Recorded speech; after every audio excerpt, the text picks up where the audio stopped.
Well, because it would take too long. You have to build for this. See, the difficult thing, if I do it, I will be with no party. It'll be just Jesse Ventura running for president, if I do it. Well, that requires me to go out and get ballot access in all 50 states. You can't do that overnight, and it costs a lot of money. That's why I've made the statement it will require a grassroots movement of people in every state to go out and do what it takes to fulfill, to get me ballot access so that I can be on the ballot. And then there's a second requirement I have to be guaranteed. I've got to be in the debates, because if you're not in the debates, you can't win. And I do not run for political office just to make a statement. When I run to win.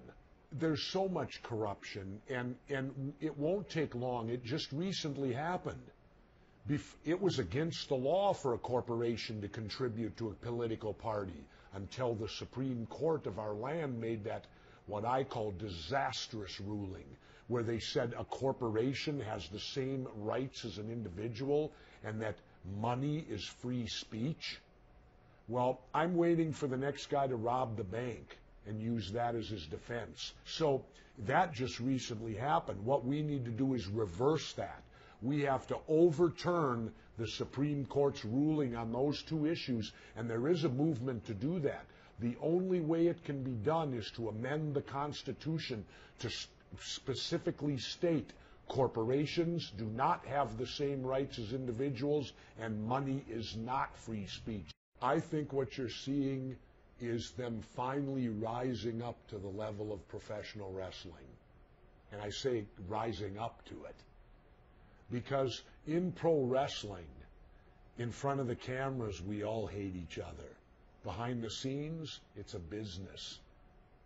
And that's the same way it is for them. It's a sham. In front of the cameras and the public, they hate each other and they're on different sides of the fences.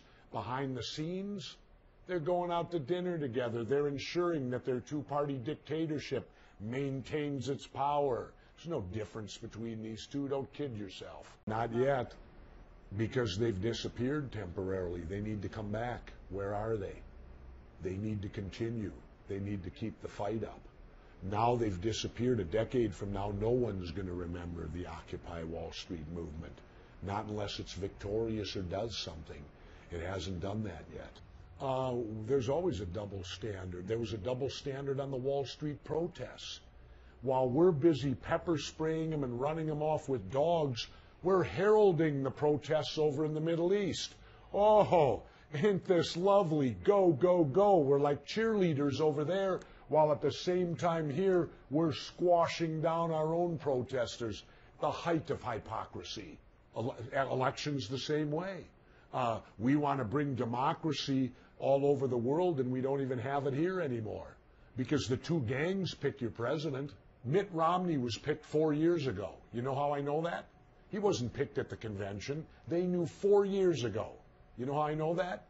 Because when Obama won, right after Obama won, you started seeing these mass advertisements on TV about Mormons. Do you recall those? Where they'd show a person who was a fireman or a teacher, and they'd show all these attributes of how wonderful they were. And remember, the person would look at the camera in the end and say, "And I'm a Mormon." Well, they were preparing us. No. Why so much effort for somebody? Well, because he's the Republicans' main man. He's the one on the pedestal right now. John McCain was 4 years ago. George W. Bush was the 8 years prior to that. You know what I find interesting about the Republican convention? They didn't mention one word about Bush and Cheney. How do you ignore a president and vice president who a mere 3.5 years ago served for 8 years? It's like, oh boy. You know why? They don't want to identify with the true culprits who killed our economy. They're selling the people now, saying we're going to fix the economy. Well, this is the same party that ruined it. After all, from 00 to 06, Bush not only was in the White House, he had a Republican House and a Republican Senate. So he had anything he wanted to do rubber stamped. The Republicans caused this economy to fail. Barack Obama inherited it. The people have to demand it. The people have to demand it. Well, there are a lot of things that people demand that they don't. Well, they have to be persistent and truly demand it. They have to threaten to vote them out of office. You got to threaten. If you don't change the electoral college, you won't be sitting there next year. That's the only way they respond.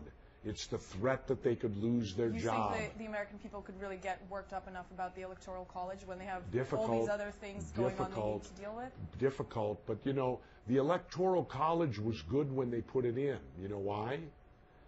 You had to travel by horseback to Washington. That's why it was there. It's the only election like that in this country. I've been a mayor. He who gets the most votes wins. Governor, Congress, Senate.